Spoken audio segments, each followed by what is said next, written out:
We're assessing Josh Allen's 2024 campaign and projecting the quarterback room into 2025 today on Locked On Bills.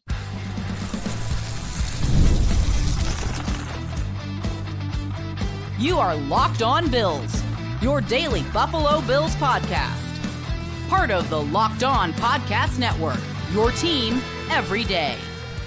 What's up, Bills Mafia? It's Joe Marino, author of the Herd Mentality Substack, co-host of the Locked On NFL Scouting Podcast, co-host of the NFL First Read Podcast, and I'm your host of Locked On Bills. Want to thank you for making Locked On Bills your first listen every day, and a big welcome and shout out to our everydayers. You know who you are. Those of you who never miss a single episode, I appreciate y'all being here very, very much. I'd also like to invite you to subscribe or follow for free on YouTube or wherever you listen to podcasts. We're part of the Locked On Podcast Network, your team every day. This episode is brought to you by Prize Picks. Go to prizepicks.com/LockedOnNFL and use code LockedOnNFL to win $50 instantly when you play $5. Well, folks, welcome in. We're going to talk about this Buffalo Bills quarterback room today. Obviously, a lot of conversation centered around Josh Allen. Want to really assess 2024, talk about growth areas, and overall project this room into 2025. And, of course, that means a conversation on the quarterback depth. And interestingly enough, the Bills do have 4 quarterbacks right now under contract through the 2025 season. And so I want to break that down for you as well and really try to figure out what this room could look like next year. But obviously, front and center, you know the name, Josh Allen. And what I want to do here is give you the conversation about Josh Allen that I give you regarding the opposing quarterback that the Bills are going to face in a game week, where I really break down the metrics and I talk about their strengths and weaknesses. And I want to do that with Josh Allen. And so Josh Allen, 2018 first-round pick, number 7 overall. He's 28 years old, turns 29 in May. He's entering year 3 of a 6-year, $258 million contract. And I think there's 2 conversation points with this contract. First of all, the Bills can do a base salary restructure, and that would free up $9.6 million in 2025 cap space. There's also the Josh Allen is underpaid, and there's probably something the Bills need to do about that. And I know it's crazy to talk about somebody who gets paid $43 million a year as underpaid, but relative to NFL quarterbacks, you're now seeing the top of the market with Dak Prescott at $60 million. And Josh is at 43. He's not even in the top 10. And so whether it's this year or next year, something will happen at some point regarding his contract. And Josh Allen and Brandon Beane have both been asked about it. And what I can appreciate about the way that they've answered it is neither one of them appears to be overly panicky about it. They both acknowledge that they have great communication and basically that when it's time for it to happen, it'll happen. And there's not a big concern. And they certainly emphasize that they have great communication. And so I'm not really worried about it, but I certainly am curious as to what it looks like and when it happens. But right now, the Bills could free up $9.6 million in cap space with a base salary restructure. All right, here's the metrics that I said I wanted to get into. In 2024, Josh Allen completed 64% of passes, and I think that's a number that could certainly go up. 220 passing yards per game, 28 passing touchdowns, 6 interceptions, and a passer rating of 101.4. He ran the ball 102 times for 531 yards and 12 touchdowns. Now, the 102 rushing attempts falls in line with pretty much exactly where Josh Allen normally is with rushing attempts. And I think we're all kind of wondering, is there going to be a significant drop-off at any point in Josh Allen's rushing attempts? Now, I think there's a large percentage of that is quarterback sneaks, right? The tush pushes. I think there's probably less scrambles, less design runs that are not sneaks, but you're still talking about north of 100 rushing attempts for Josh Allen every season since pretty much his rookie year when he had 89 rushing attempts, and that was mostly because he missed a little bit of time. But for the last several seasons, it's been 100 to 115 rushing attempts. Josh Allen had plus 0.25 expected points added, EPA per dropback, number 2 of all quarterbacks in the NFL in 2024.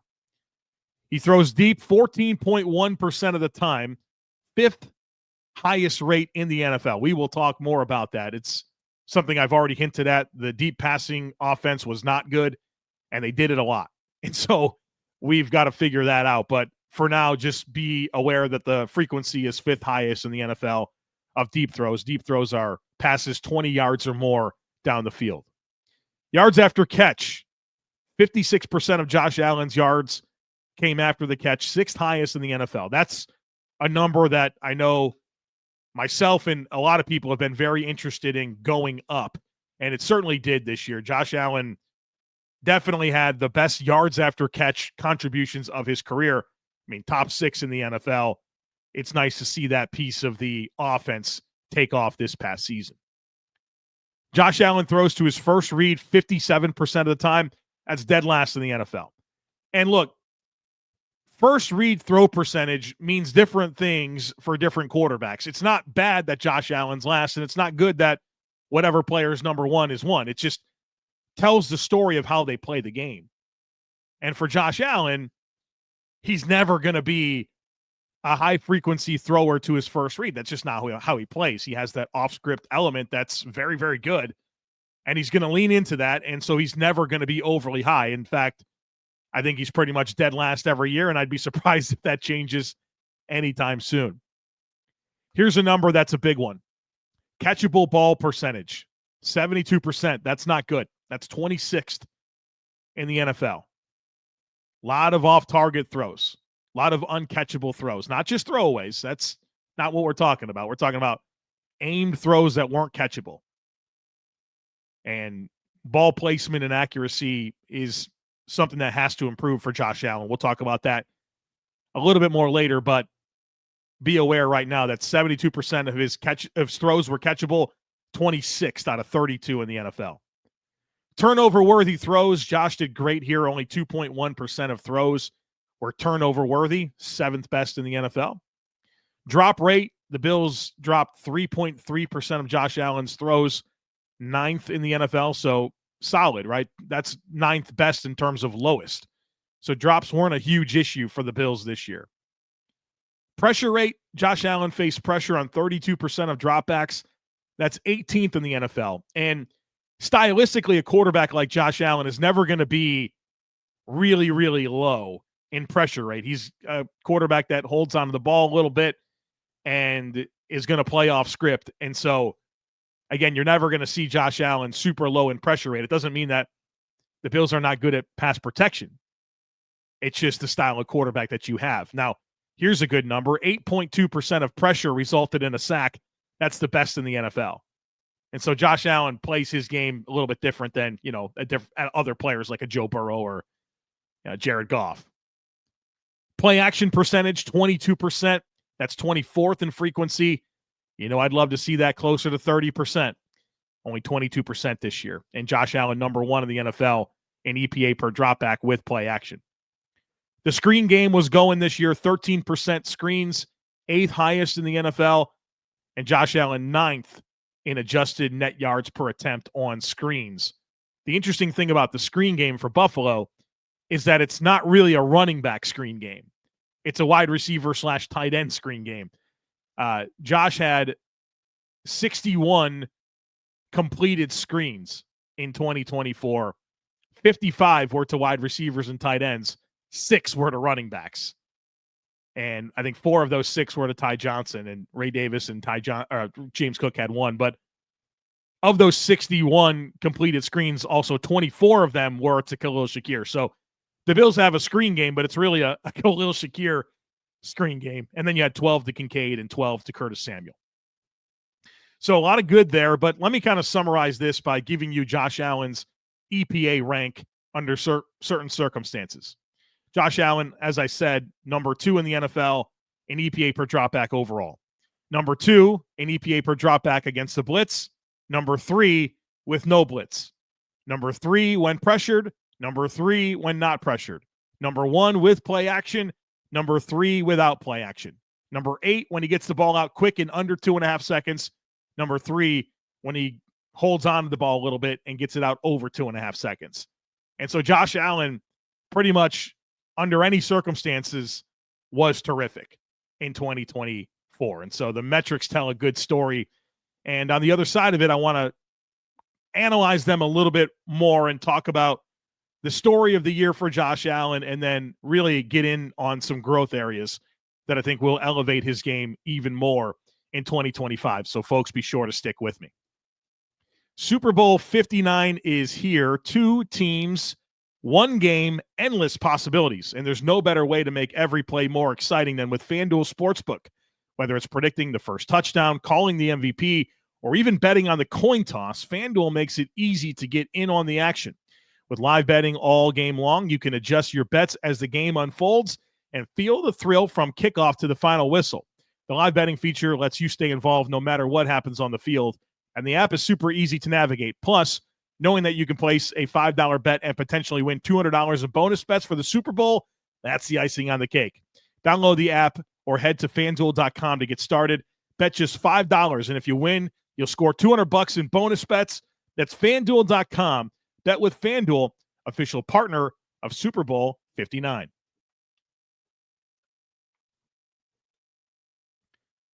All right, so we went through the metrics with Josh Allen, and now I want to really just kind of analyze and give you my review of him in 2024, and then, of course, the 2025 outlook.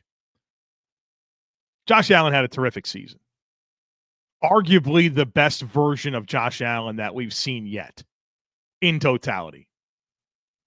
And I'm impressed that he did it with the turnover that existed with the wide receiver core. Of course, Stephon Diggs, Gabe Davis no longer part of the mix. Diggs had led this team in receiving 4 consecutive years. Davis and Diggs together were 1 and 2 in receiving yards in 2022 and 2023. Those players no longer in the mix. And through that, the Bills unlocked, the most efficient version of Josh Allen that we've seen yet. Not to mention it's his first full year with Joe Brady as the offensive coordinator and play caller. And, of course, he breaks his left hand in week 1. And he played with that glove on all season long. Now, I don't think it was broken all season long, but I would assume 6 to 8 weeks. The dude had a fractured hand and maintained a very high level of performance. Of course, Josh Allen, highly productive, but you can't talk 2024 Josh Allen without emphasizing the job he did taking care of the football. Only 4.2% of plays resulted in a sack, fumble, or interception, the lowest in NFL history. From turnover machine to literally the greatest season a quarterback's ever had at taking care of the football. And I think Josh Allen embracing that style of play was super necessary to give the Bills their best chance to win. It was a transition year for Buffalo, especially on defense. Year 1 of Bobby Babich as the play caller and defensive coordinator, and a lot of turnover on defense mixed in with a lot of injuries on defense. The Bills didn't have a super explosive element to their passing offense. Josh Allen embracing this style of play was necessary to maximize the potential of the Bills. Gave the Buffalo Bills their best chance, and of course, they went 13-4, won 2 playoff games, including a quality playoff win over the Ravens. And you went to Arrowhead and had a great chance to win the game. So I think he had the right idea for how to play the position this year. But there are two major problems with Josh Allen's performance that I think have to get better in 2025. And is it all Josh Allen? No, I think some of it's the supporting cast as well. But as you've heard me discuss, as I will continue to discuss, the vertical passing offense was highly disappointing. Completion rate on deep throws, which are 20 yards or more down the field, of 30%. That's 24th in the NFL. Yards per attempt on deep throws, 9.74. That's 26th. Only 2 touchdowns on deep throws. That's 31st. Passer rating of 65.5. That's 28th. Catchable throw rate of 46.6%. That's 25th. But you did it 14% of the time, 5th highest rate in the NFL. So you weren't very good at it, but you did it a lot. And I 100% put some of this on the supporting cast. And not necessarily them, but what it was.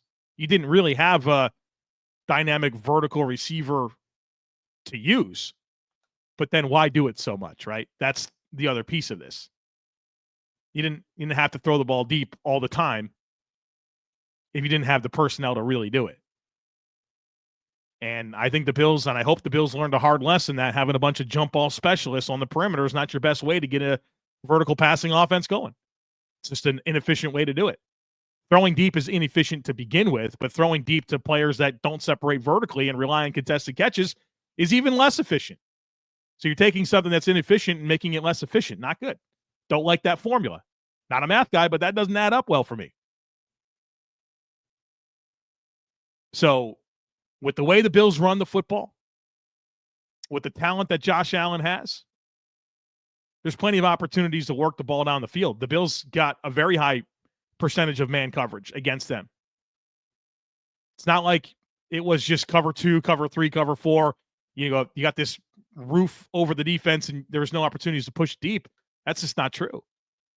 And you did it a lot and you were not very good at it. So this vertical passing offense needs to find itself because it's not even league average. If it was league average, okay, fine.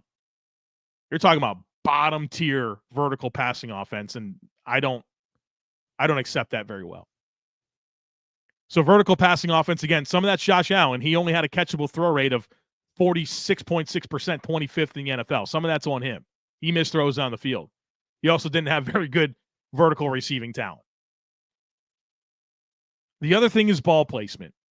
Josh Allen had a great year, and there were certainly moments of high levels of big-time accuracy. Like, you definitely saw that. But on a throw-to-throw basis, the ball placement was inconsistent. Only a 72% catchable ball rate. That's 26th in the NFL. You'd like for Josh to at least be league average there. But 26th? Off-target throw rate of 19%? You're talking about 2 in every 10 throws weren't catchable. And I'm not talking about throwaways or spikes. Aimed throws. 2 out of every 10 not catchable. It's not good. And so I went through and I broke it down per receiver to give you their catchable ball rate when targeted, like passes that they had a chance to receive. And so for the players on the Bills that had at least 10 targets, Ray Davis was 100% catchable targets. James Cook, 94.7%. You'd expect that. Those are running backs, a lot of short throws. Khalil Shakir, 84.5%. Dawson Knox, 80.6%. Amari Cooper, 75%. Curtis Samuel, 73.3%. Ty Johnson, 72%. Mac Hollins, 71%. Keon Coleman, 71%. And Dalton Kincaid, 69%. The numbers to Coleman, Kincaid, Hollins, Johnson, Samuel really stand out, especially Kincaid.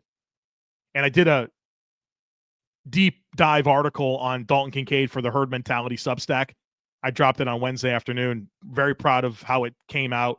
I hope that you'll take a chance to read it. If you'd like to, there's a link in today's show notes that'll take you to the Herd Mentality Substack. And I get into everything Dalton Kincaid, the narrative of his career to this point, what this season was, his separation metrics, all kinds of stuff, and weaved in some quotes from Bean and McDermott.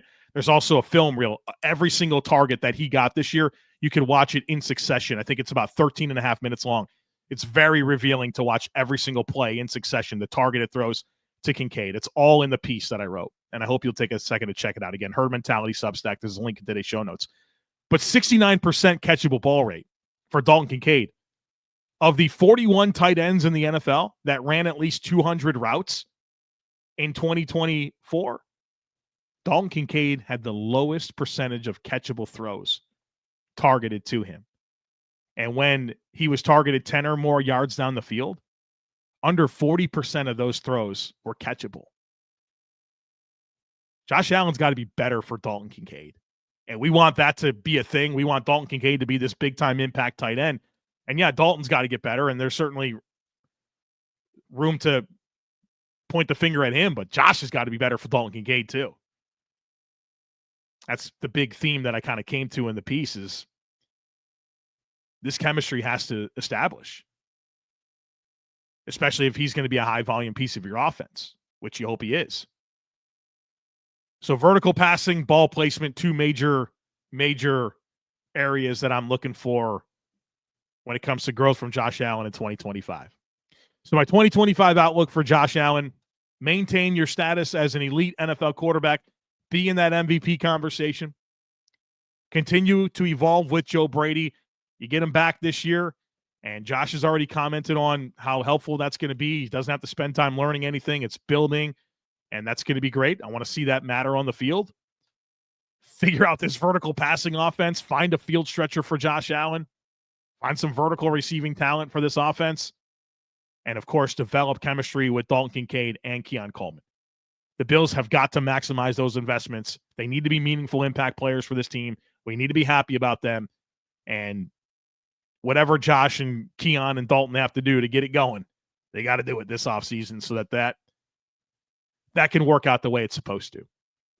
All right, coming up on the other side of it, want to talk about the Bills' quarterback depth, Trubisky, White, Beuchele, and really set the tone for what the offseason will look like for these quarterbacks and how it all comes together for 2025. So, folks, be sure to stick with me. This show is sponsored by BetterHelp. What are some relationship green flags? We often hear about the red flags we should avoid, but what if we focus more on identifying the positive signs in our relationships, those green flags? If you're not sure what they look like, therapy can help you identify them, actively practice them, and even embody that green flag energy yourself. Whether you're dating, married, building a friendship, or just working on yourself, therapy can help you form relationships that you love back. Therapy helps you develop healthy boundaries and improves your communication skills. It empowers you to set clear expectations and express your relationship needs. Therapy provides tools for managing conflict in ways that strengthen your connections rather than break them down. BetterHelp makes it easy by offering online therapy with over 30,000 licensed therapists to choose from. And if you need to switch therapists, you can do so at no extra cost. Discover your relationship green flags with BetterHelp. Visit BetterHelp.com/lockedon today to get 10% off your first month. That's BetterHelp, HELP.com/lockedon.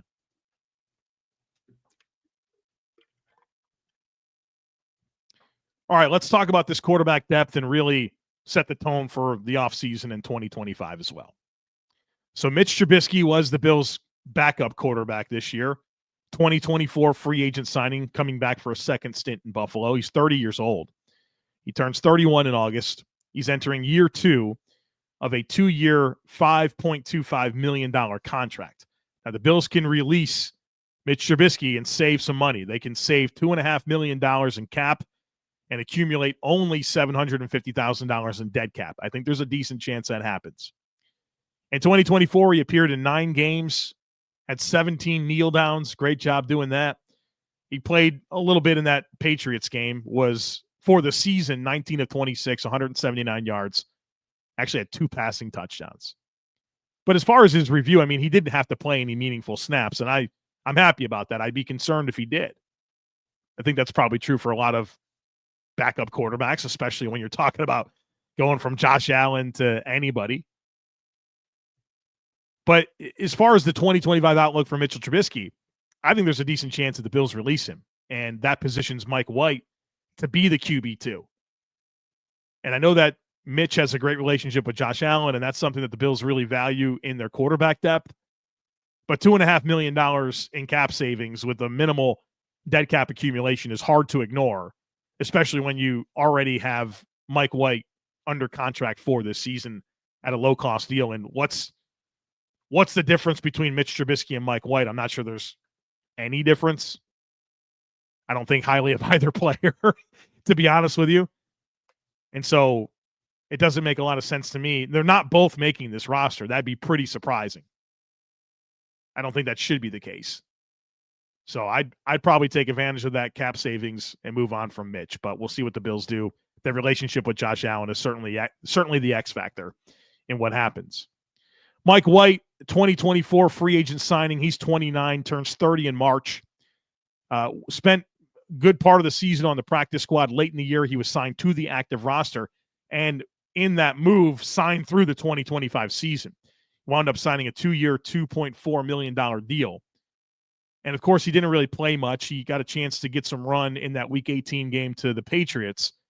He was 3 of 11 for 28 yards and certainly didn't look very good. And you give him some level of grace because that's his first real game reps with the Bills. And, didn't have any training camp or preseason. And all of a sudden he kind of gets some run late in the year. And I think it's good that he got reps, but obviously he didn't perform well. So he started 2024 as the Dolphins' backup, which is what he was in 2023. Winds up not making the team. He gets released, signs with Buffalo's practice squad, then to the active roster. And as far as his 2025 outlook, I don't think much of Mike White. I do think he is positioned to be the QB2, and I hope that this year was helpful as an opportunity to set a foundation and get some reps during the offseason so that way he can have a chance to show something in preseason and camp that gives us a glimmer of hope that he has a pulse should Josh Allen have to miss any time and he would have to play meaningful snaps for this team. But, I think this is the world the Bills are going to live in. I don't know if they're comfortable living in it, but as I said on yesterday's show, you have to make some concessions on your roster somewhere. And you can't have high-paid stuff everywhere. And your roster is expensive, and Josh Allen's the most durable quarterback in the NFL. Does it make sense to just not have much invested and really value how the room supports Josh Allen, the relationships, the vibes? I think that's kind of how they look at it. Shane Beuchele, 2023 free agent signing. He's 27. Actually just turned 27 in January. They signed him to a futures deal, so a 1-year minimum contract. He missed all of 2024 with a neck injury that he sustained against the Bears in the preseason. Spent the entire season on injured reserve. I'm not sure the extent of that neck injury and if it was truly something that would keep him out for the year or if the Bills leveraged that to keep him on the shelf. He gets his full pay for the year. He's Josh Allen's buddy. Keep him around, keep him in the building, and, he'll get healthy and potentially have a chance to be the practice squad QB3 and run the scout team offense and continue to be tight with Josh Allen and be good for the vibes. I think that's the deal with Shane Beuchele. So what do they have? What do they need at quarterback? Well, they have Josh Allen and 3 quarterbacks under contract. I think there's a good chance that there's not a single addition made at quarterback this offseason. I think there's a good chance that Josh Allen's your starter, Mike White's your QB2, Shane Beuchele's on your practice squad. So what do they need to figure out this offseason at quarterback? Well, figure out the vertical passing offense, add a field stretcher, Josh Allen to develop that chemistry with Kincaid and Coleman. But then it's just sorting out the depth. Are you going to keep Trubisky? You're going to take advantage of the cap savings? Does it make sense to have Trubisky and White? How are you going to deal with all that? Are you really going to roster all 3 of them? Allen, Trubisky, and White? Or are you going to take advantage of the cap savings that you can get from releasing Trubisky? I think there's a logical path. I don't know if that's how the Bills will pursue this because I think they value those relationships with Josh Allen. And so we'll see. But I think those are the dynamics in play. And hopefully this conversation was helpful for you to not only appreciate the great year that Josh Allen had, but gain an understanding of the major warts with the vertical passing offense, with the ball placement, how that impacted the development of young players, and then, of course, what this depth looked like and what the Bills' options are for advancing things forward. So I had fun. Hope you did as well. That's it for today, folks. As always, I kindly ask that you share, subscribe, rate, and review. Have a great rest of your day. Go Bills, and I look forward to catching up with you again real soon.